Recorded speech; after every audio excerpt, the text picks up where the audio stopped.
Hey, it's Clay, and this will be a video chart on ticker symbol KALY. We will take a look at the 30-minute time frame. Real quick, what do I mean by 30-minute in case maybe you're new to charts? Instead of each one of these candlesticks here representing 1 day's worth of price action, which is what you would normally see, each one represents 30 minutes. So while this here may look like several days worth of time, it's actually today's price action broken down into 30-minute time slices. I let you this time frame that does a good job of telling the quote-unquote story of the price, and then makes mapping out levels of support and resistance a bit easier to see. Don't mean to state the obvious, but I will anyways. Very nice movement. I'm not even really today, but looking back at the past several days, I mean, there's been some great price movement, and then you look at the volume, and volume has been well above average than what it's used to seeing. And yeah, you got a good solid trend. So, as I stumble over my words, I'm thinking, well, yeah, today was a good day, but so over the past several days. So overall, nice trend. So a lot of eyeballs, like I said, on it. Let's get some things updated, and really, we can take a very simplistic approach.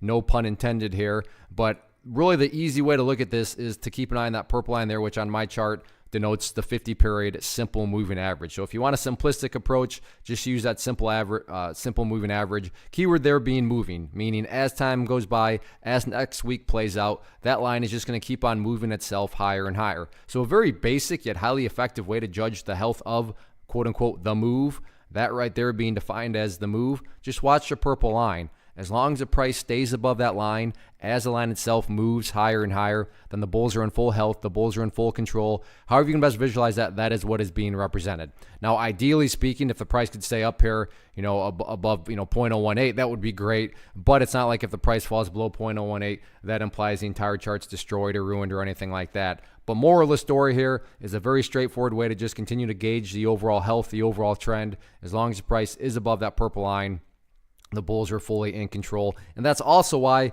it doesn't even matter to talk about levels of resistance. What do I mean by that? Well, in charts like this, it just doesn't matter. What do I mean by charts, quote unquote, like this? Well, ones that are doing this, just building these higher lows. Or if you want to picture those as stair steps, you can envision it like that. As long as the price continues to build those higher stair steps, then everything else takes care of itself, including breaking levels of resistance. So just focus on healthy consolidations, focus on chipping away at those higher bases, and then just sit back and let the trend do its thing and continue to break areas of resistance.